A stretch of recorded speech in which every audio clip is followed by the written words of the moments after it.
Solve the Middle East on a podcast. Why can't they solve what they're doing on a podcast? See, this is why this is not your thing. Make some hard-nosed decisions. This is my It's not your thing. And then he's mocking you because it's like, you're sitting here on a podcast, as cozy as can be. You're literally drinking and getting high while you film yourself. You know, this is literally what high school kids dream as their job. Like, you know, what is that? I mean, that's just, I mean, you were like comedy on the road, evening at the Improv. I mean, that's, you got picked on.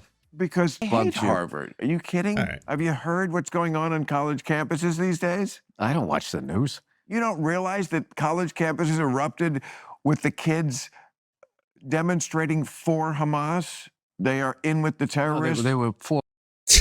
Wow, what an intro. I would say like leading the witness, right? Like, how are you supposed to respond to that? Oh, sorry, which kids demonstrating for Hamas? The Hamas kids. The ones that were trained by Hamas, recruited by Hamas. Yeah, and the ones who aren't Hamas are Hezbollah, or it's like the Chinese. I mean, they've basically gotten into their brains, you know, with the TikTok and stuff. You don't even need an RFK brainworm to nibble at your tasty bits to get you to believe that kind of shit. The kids are radicalized. They're bringing weapons. You see massive chains, you know, they use those chains to swing them, stuff like that. Oh, the Palestinians. Well, it's sort of the same cause. Why, are you? I'm on the side of the kids. Yeah. Fuck yeah. Yeah. Because the kids are on the right side of history. Because they're protesting genocide. Yeah, that's easy to say. You know, no one... Oh, yeah, you're so brave. So brave. Oh, yeah, speaking out against Israel. Yeah, just like, oh, that's definitely something that's not in any way going to jeopardize your potential job. wants to see kids dead. This is a war. That was very brave of you to say that. This is this. Yeah. I love how he's like, oh, virtue signal. Yeah. Oh, yeah. Oh, dead kid's bad. Okay. This is a war. No, I'm the one who's actually brave on this. Cool.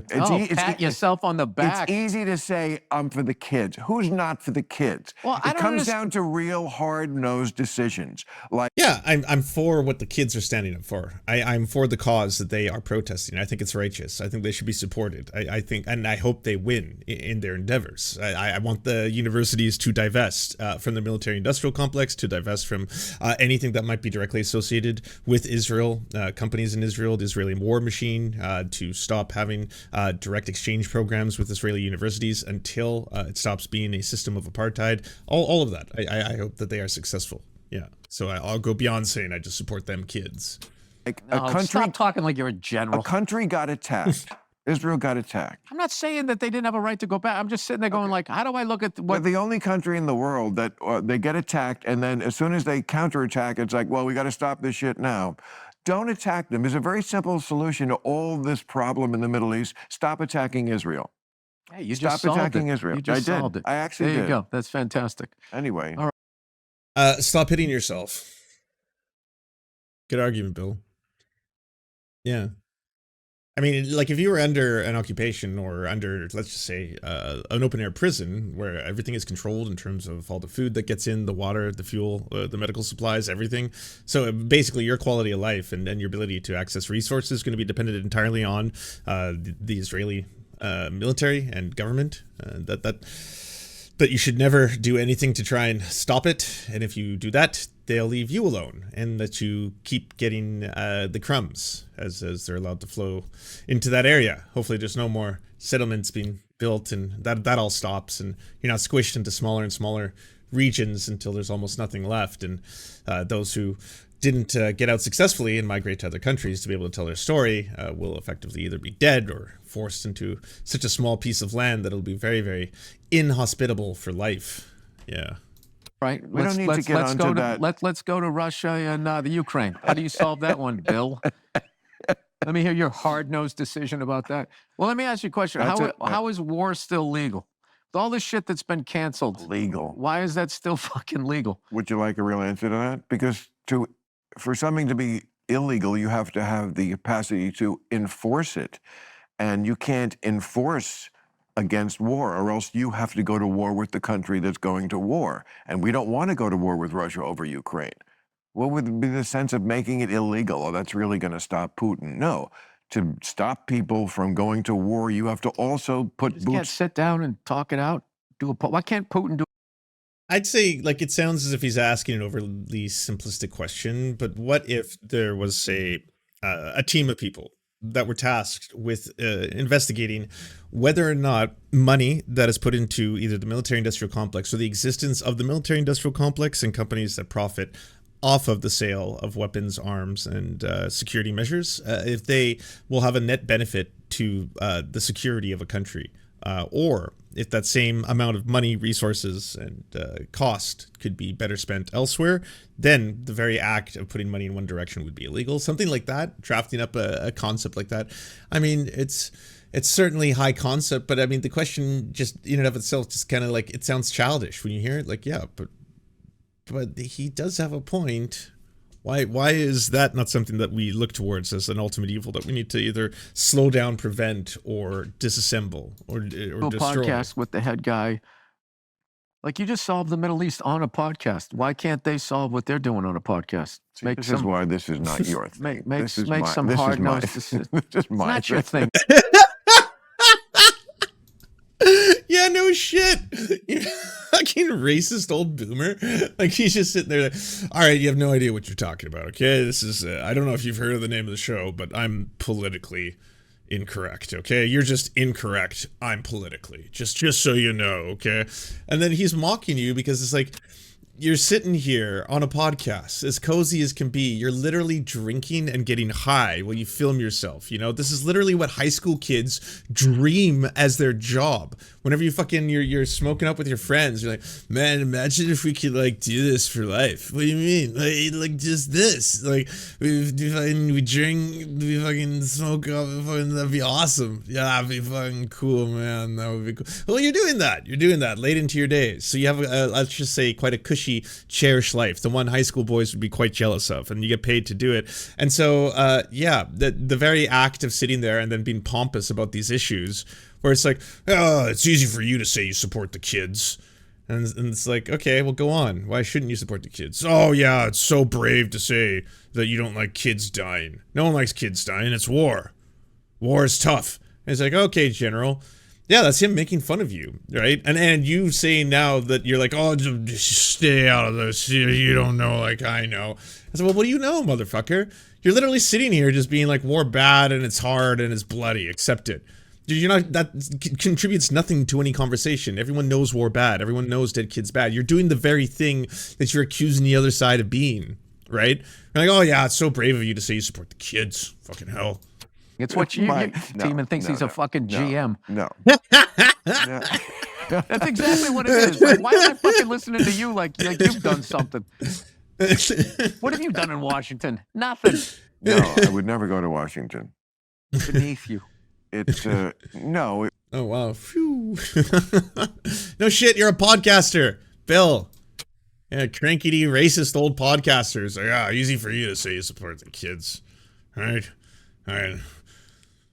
Pass that joint. Look, you would be the coolest fucking guy in Washington. You showed up with those boots it would be so and no easy. tie. They'd be like, oh my God. It'd be so easy to Did be Kevin Bacon just come back to that Footloose town? Kevin Bacon. You could teach him how to dance, Bill. Yeah, I absolutely could. You fucking get off your little private jet. I have a TV show. As you get off your little fucking private jet. Okay, this is good. This is good burns to his face, and I guess he's either too stoned or too stupid to realize it. He's kind of flying right past him right now. This is good shit. And you travel Southwest, is that right, Bill? I love Southwest. Really? I love the order. Is that how you travel? I love Southwest. Do you travel commercial? Most of the time, yeah. You do? Yeah. Commercial? Yeah. Interesting. Bigger plane, better pilots.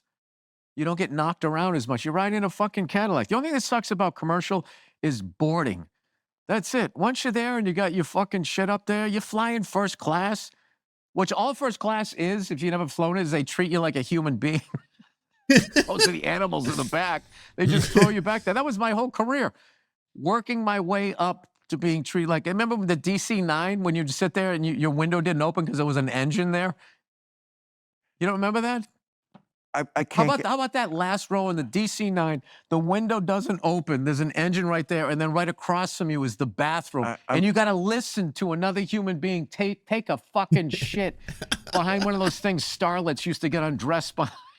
I'm still stuck on you. I love how he keeps saying remember, because it's like, that's my flying experience. And I'm privileged. Like, I can fly. I can buy a plane ticket and fly somewhere else. That's crazy. That's wild. But fucking first, it's like, it's so ludicrously out of range when it's like, hey, do you want to go to Europe? Oh shit, how much are tickets? Tickets, they're on sale. It's only $1,600. Yeah, that's cheap. Holy shit. Okay, let's buy that. How much is first class? Well, why don't I tell you about business first? Okay, what's business? Business is $9,000.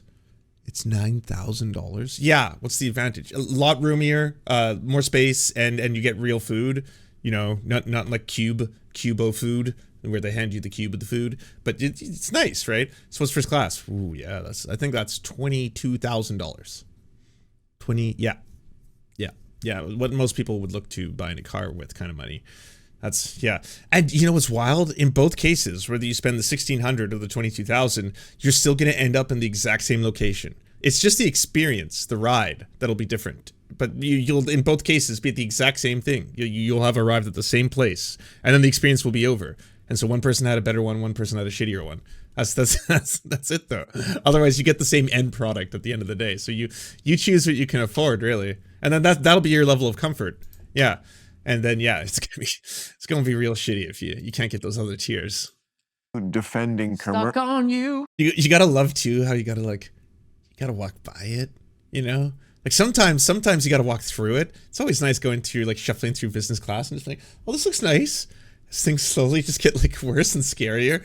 And then there's the time where sometimes you'll look over to your left and you'll see a glimpse of what the other life lives like, you know, all those first class people, and they're literally in full kind of like half beds. They're like the size of which you're like, I didn't know a plane could fit that much space. And then they're like almost private rooms where they're already getting banquets and champagne and charcuterie and all that kind of stuff. And all of a sudden they look over and they see you and they're like, oh, please ignore the unwashed masses. Sorry to disgust you with their very sight. Allow us to close it all for you.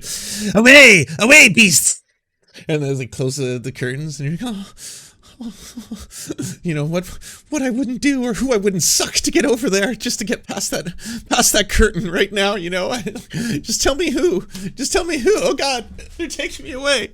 like that's still. I mean, maybe you'll all be Bill Burr one day, eventually achieving first class. Still stuck on you. And by the way, that's me saying as an incredibly privileged person who gets to fly, period. Just the fact that you can fly a plane is already pretty fucking, that's crazy. You can pay that much money to go and then travel across the whole globe, this flat earth, and go from one point to another. That's wild, you know? Defending commercial flights as better. Now, you can make the case that it's wrong to fly private. I get that. But I've never heard anyone make the case that it's actually better to be on Delta. That's kind of kooky. No? Yeah, here's the thing, Bill. We don't have a choice. I don't get that choice. For the life of me, I think private planes, there's something like $20,000 an hour per hour that you are flying. It's like 20 grand. So yeah, it's just unfathomable to me to kind of think like, that's a car. Oh, another car went away. How many more cars are gonna be potentially wasted as I travel in this incredible luxury? It looks very nice. I will admit, yeah, that's the reason why I think so many people love getting that gram. You know, when they get to hang out with celebrities who have the planes. I hate Delta. Delta's the fucking worst. I bet you fly private more than you're letting on. Listen, listen. If I have to go somewhere, this is the most Bill Maher conversation ever. It's like, oh yeah, you pretend to be one of the people. Well, you say that you fly first class, and you're admitting that it's so much better. You pretend you fly first class. I bet you fly private. Yeah, you front that you're a first class flyer. You seem like a private planer to me.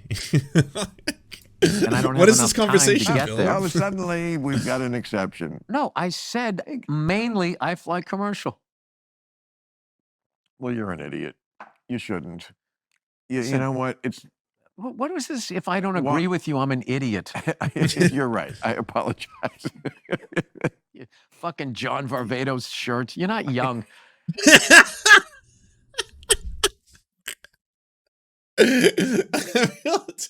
This feels a bit like Drake versus fucking Kendrick at times, where it's just like, why do you keep going? Like, Maher, why are you still trying? Every 2 seconds, he's just like, he just rips you apart. Put on a sweater, for fuck's sakes. Put on a sweater. Why? I have to be at your age. That's the secret in life. Avoid that. No. Don't you think? No. No? Well, hey, I'm an idiot, right? No, I think the number one thing is to be your age. Like all these fucking people, like they go do a college gig at my age. I'm gonna be 56 next month. Be 56. Yeah. And come at them as a 56-year-old, and then you can give them advice on all the shit that you did and just say, hey, this worked for me. And you can just have a great time with them. But talk to them like humans, be honest. Be like, yeah, I'm old as fuck. And then also, I was once your age. I know what it's like. It's, you know, pretty wild times. I get it. Y'all are probably really excited and horny and such. So yeah, just gonna say I fucked up, and maybe avoid these fuck ups as you can. You won't be able to avoid them all. Everyone will fuck up repeatedly throughout their life. Don't worry. You don't stop fucking up. That's one thing that unites us all. We continue to fuck up.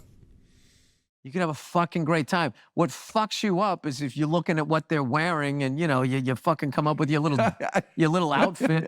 I don't know why that this simple shirt and pair of plain black Can I tell you jeans. something? There is absolutely nothing wrong with what you're wearing. That's why it's so much fun to just make fun of it. It's a little bit of a fucking pirate shirt. You got a lot of material in the. You know, that's what it is. It's this. Well, first of all, you should have buttoned that if you actually were the gentleman you're trying to be.